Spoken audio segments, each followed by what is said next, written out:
نواب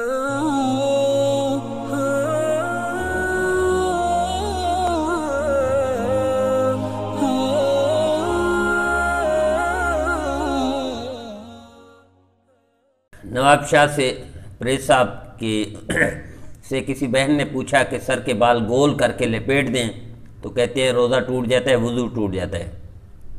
میری بہن، نہ روزہ ٹوٹتا ہے نہ وضو ٹوٹتا ہے، لیکن یہ ہے منع اس طرح چوٹی بنا کے کھڑا کر دینا بالوں کو، یہ منع ہے، اس طرح کرنا نہیں چاہیے۔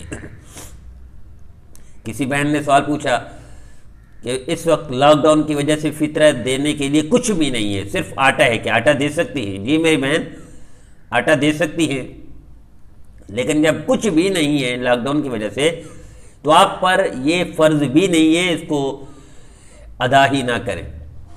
لیکن اگر یہ بھی ہو سکتا ہے کہ اس وقت نہیں ہے، مالی حیثیت تو اچھی ہے لیکن لاک ڈاؤن کی وجہ سے کمزور ہیں، تو آپ اگلے مہینے بھی دے سکتی ہیں، لیکن بہتر تو یہ ہے کہ اس سے پہلے دے دیا جائے، کسی غریب کا بھلا ہو جائے۔ لیکن کچھ بھی نہیں ہے تو کوئی حرج نہیں، اس کو آپ مؤخر کر دیں، بعد میں دے دیں۔ اسی طرح کسی بہن نے سوال پوچھا کہ عورت کی شادی ہوئی اور وہ لڑکا نامرد ہے، اب عورت کے لیے کیا حکم ہے؟ جی کوئی بڑوں کو بٹھا کر ان سے طلاق لے لی جائے، اور اگر وہ طلاق نہیں دیتے تو خلا کے لیے قدم اٹھائیں، عدالت خلا دلوا دیتی ہے، اس میں اجازت ہے، اس میں کوئی حرج نہیں ہے۔ اسی طرح موبائل پر قرآن سننے کا اجر ملے گا یا نہیں ملے گا؟ یہ شاید پہلے کئی دفعہ کر چکا ہوں، یہ اجر ملے گا، کوئی حرج نہیں، پڑھ سکتے ہیں موبائل۔ اسی طرح کسی نے سوال پوچھا کہ قرآن پاک بھلا دیا، حافظ سے بھلا دیا تو کیا یہ مسلمان رہے گا، یہ کافر ہو جائے گا؟ نہیں میرے عزیز، قرآن پاک بھلانے والی جو حدیث ہے، وہ بھلانے کا مطلب یہ ہے کہ بندہ حافظ تھا، پھر اتنا بھول گیا کہ دیکھ کر بھی پڑھنا بھول گیا، دیکھ کر بھی نہیں پڑھ سکتا، وہ ہے اس وعید میں شامل، وہ ہے جہنم کا ٹھکانے کی وعید جس کے لیے ہے۔ ویسے نہیں ہے کہ آپ کم از کم آخری درجہ یہ ہے، قرآن پاک حافظ تھا، اب حافظ تو نہیں ہے، بغیر دیکھے نہیں پڑھ سکتا، تو دیکھ کر پڑھ سکتا ہے تو بھی یہ وعید میں شامل نہیں ہے، اس لیے پریشان ہونے کی ضرورت نہیں، توبہ کرے، ریپیٹ کرنا شروع کر دیں، ہو سکتا ہے اللہ دوبارہ یاد کروا دے۔ امام کے پیچھے مستقل میری عادت ہے، میں فاتحہ اور سورت پڑھ لیتا ہوں، کیا نماز ہو جاتی ہے؟ جی میرے عزیز، نماز ہو جاتی ہے لیکن اس طرح اچھا نہیں ہے مستقل۔ ہم حنفی ہیں، احناف کے ہاں امام کے پیچھے کچھ نہیں پڑھنا چاہیے قیام میں ما سوائے ثنا کے، تو اس لیے بہتر یہ اس کو چھوڑ دیں، یہ اچھی عادت نہیں ہے۔ حدیث میں ہے نماز جو چھوڑے وہ کافر ہو جاتا ہے، کیا ہم ایسے بندے کو کافر کہہ سکتے ہیں؟ نہیں میرے عزیز، گناہگار سے نفرت نہیں کرنی چاہیے، اس کے گناہ سے نفرت کرنی چاہیے، برے سے نفرت نہیں کرنی چاہیے، اس کی برائی سے نفرت کرنی چاہیے، بدکار سے نفرت نہیں کرنی چاہیے، اس کی بدکاری سے نفرت کیجیے۔ آپ کو کس نے کہہ دیا مسلمان سے نفرت کریں؟ میرے عزیز، مسلمان کی اس برائی سے نفرت کریں، اس گناہ سے نفرت کریں، اس بری علت اور لت سے نفرت کریں، مسلمان سے نفرت حرام ہے۔ بہو کو زکوٰۃ دینا چاہتے ہیں، بیٹے کی حالت بھی پتلی ہے اور بہو بھی مستحق ہے۔ جی پیارے، بیٹے کو تو جائز نہیں ہے بیٹے کو زکوٰۃ دینا، لیکن بہو کی حالت ایسی ہے، بہت زیادہ غربت کی شکار ہے، تو بہو کو دے سکتے ہیں، بیٹے کو نہیں۔ وہ بہو کی ملکیت ہوگی زکوٰۃ، وہ اسی کو حق ہوگا، بیٹے کا تعلق نہیں ہوگا۔ یہ سوال کئی دفعہ پوچھا کہ شوہر بیوی کو دیکھ سکتا ہے یا اس کو دفن کروا سکتا ہے؟ جی ہاں، شوہر بیوی کو موت کے بعد دیکھ بھی سکتا ہے، دفن بھی کروا سکتا ہے، قبر میں اتروا بھی سکتا ہے، تو اس میں کوئی حرج نہیں، لے غلط لوگوں نے پھیلا دیا ہے کہ شوہر بعد دیکھ بھی نہیں سکتا اور قبر میں اتارنا بھی جائز نہیں ہے، ان کا رشتہ بھی ختم ہو گیا۔ ایسا نہیں ہے، یہ رشتہ جنت تک چلے گا، رشتہ ختم نہیں ہوا۔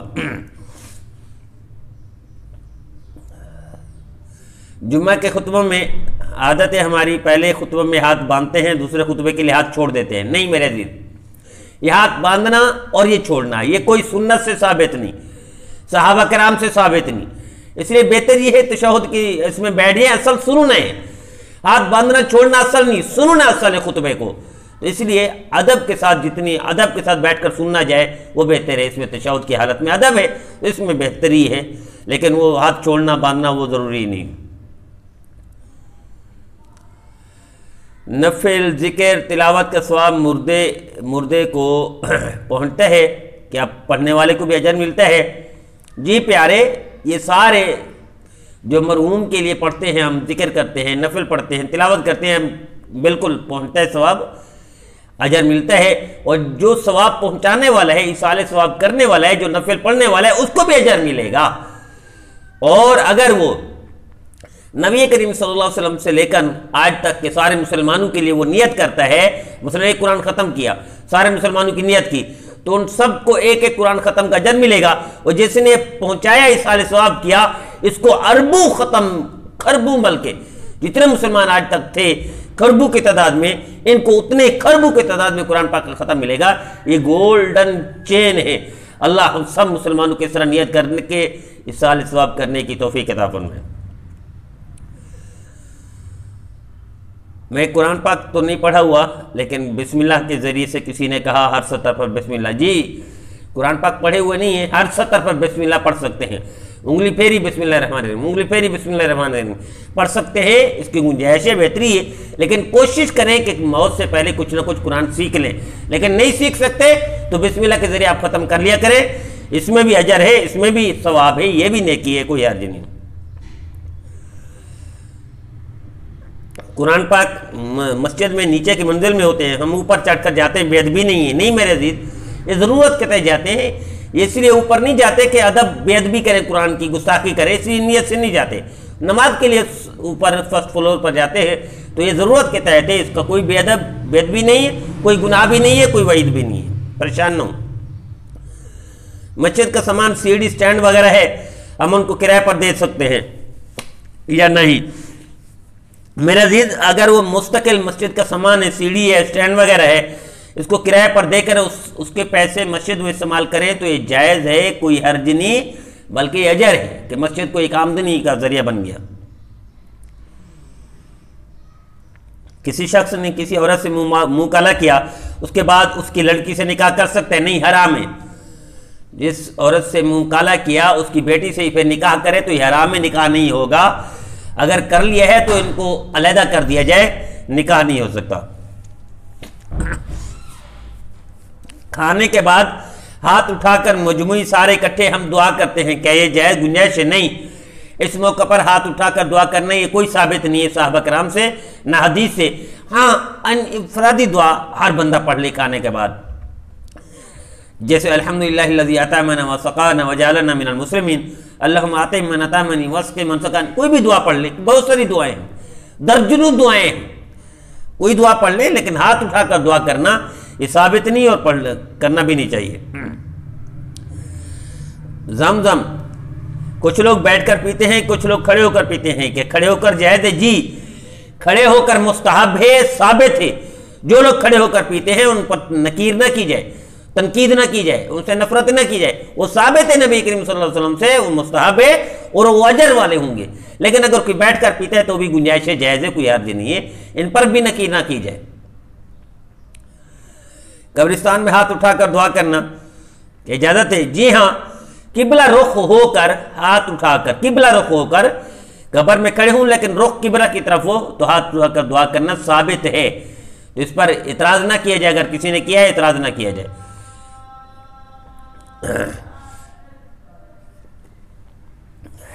قرآن میں ہے کہ انسان کا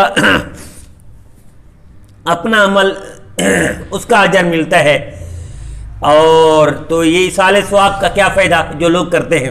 میرے عزیز، قرآن اور حدیث ایک دوسرے کی حدیث تفسیر ہے، مفسر قرآن سب سے بڑے نبی کریم صلی اللہ علیہ وسلم ہے۔ اگر قرآن کہتا ہے کہ اپنا فائدہ ملتا ہے اور نبی کریم صلی اللہ علیہ وسلم ارشاد فرما رہے ہیں کہ ایصال ثواب کرنا جائز ہے، اس کا ثواب پہنچتا ہے، تو سمجھو مفسر قرآن حضور ہے۔ حضور نے جو تفسیر کر دی وہ قرآن کی سب سے عملی بہترین تفسیر ہے۔ تو ایک ہے قرآن، ایک ہے اس کی تفسیر۔ جس طرح آج بہت ساری تفسیریں ہیں، تو اصل تفسیر سب سے بڑی وہی ہے جو نبی کریم صلی اللہ علیہ وسلم نے کر دی۔ حضور سے زیادہ آپ نہیں سمجھتے، نبی کریم صلی اللہ علیہ وسلم سے زیادہ قرآن آپ واقف نہیں قرآن سے۔ حضور اگر فرما رہے ہیں جیسے آپ نے فرمایا قرآن میں ہے اپنا عمل پہنچتا ہے بندے کو، اور نبی کریم صلی اللہ علیہ وسلم فرما رہے ہیں کہ بندے دوسرے بندے کے ایصال ثواب کرنا، دوسرے بندے کی نیکی کرنا یہ پہنچتا ہے مردے کو، تو اس کا مطلب ہے پہنچتا ہے۔ آپ کے اعتراض کرنے سے اس کا مطلب ہے آپ قرآن کو نہیں سمجھتے جو نبی سمجھتا ہے۔ نبی سے زیادہ اگر آپ سمجھتے ہیں، آپ کو دعویٰ ہے، تو پھر آپ اپنے مقصد پر عمل کریں، اپنے مسلک پر ڈٹے رہیں، آپ ایصال ثواب نہ کیا کریں۔ ہمارا دعویٰ ہے ہمارے نبی سے زیادہ قرآن کو کوئی نہیں سمجھتا۔ نبی کریم صلی اللہ علیہ وسلم ایصال ثواب کا، نیکی مردوں کو بھیجنے کا حکم دیا ہے، اور فرمایا ثواب بھی پہنچتا ہے تو ہم کریں گے، اور ثواب بھی پہنچتا ہے اور یہ ثابت ہے۔ میری التجا ہے کہ نماز کے بعد اس کی تفصیل بتائی جائے کہ لوگ مستقل مصافحہ کرتے ہیں ایک دوسرے سے۔ میرے عزیز، نماز کے بعد مستقل مصافحہ کوئی ثابت نہیں۔ جس طرح ساتھی بیٹھ جاتے ہیں ہر نماز کے بعد مصافحہ کرتے ہیں، مصافحہ تو یہ ہے کوئی دور سے آ گیا، مصافحہ مستحب ہے، مصافحہ مستحب ہے، کوئی دور سے آ گیا، کئی دنوں کے بعد ملاقات ہوئی تو کوئی حرج نہیں، لیکن مستقل اس کا معمول بنا لینا یہ مناسب نہیں ہے۔ اس کو مصافحہ، اس کو مستحب نہ سمجھے، اس کو سنت نہ سمجھے، اس کو ٹھیک نہ سمجھے۔ عادت آپ کر لیتے ہیں، اس کو مستحب نہ سمجھے، سنت سمجھے، عادت ہے آپ کی تو پھر بھی کوئی گنجائش ہے، لیکن اس کو سنت سمجھیں گے، مستحب سمجھیں گے تو پھر کوئی گنجائش نہیں، کوئی بات نہیں۔ ٹائم پورا ہو گیا، رات بقیہ ہم نشست رات کی 10:15 بجے کریں گے۔ میری التجا یہ ہے کہ یہ جو شاپنگ ہے آج کل، کپڑے کی خریداری کچھ بھی، چھوٹے دکانداروں سے کریں، بڑے شاپنگ سنٹر سے نہ کریں۔ چھوٹے دکاندار لاک ڈاؤن کی وجہ سے پریشان ہیں، یہ چولہا جلانے کے لیے، اپنے گھر کا خرچہ چلانے کے لیے دکانداری کرتے ہیں۔ جو بڑے شاپنگ سنٹر ہیں یہ ارب پتی ہوتے ہیں، اور مزید ارب پتی بننے کے لیے، کھرب پتی بننے کے لیے کاروبار کرتے ہیں۔ ان کی بنسبت خدا کے لیے، اللہ کی رضا کے لیے، ہر بندہ اپنے اپنے علاقے میں چھوٹے دکانداروں سے، راشن ہو، کپڑے ہوں، جوتے ہوں، چھوٹے دکانداروں سے لیں۔ یہ صرف اپنے گھر کی گاڑی، عزت نفس مجروح ہونے سے بچانے کے لیے، اپنا سفید پوشی بھرم برقرار رکھنے کے لیے دکان کھولتے ہیں۔ ان کو ارب پتی ہونا، کھرب پتی ہونے سے کوئی تعلق نہیں ہوتا۔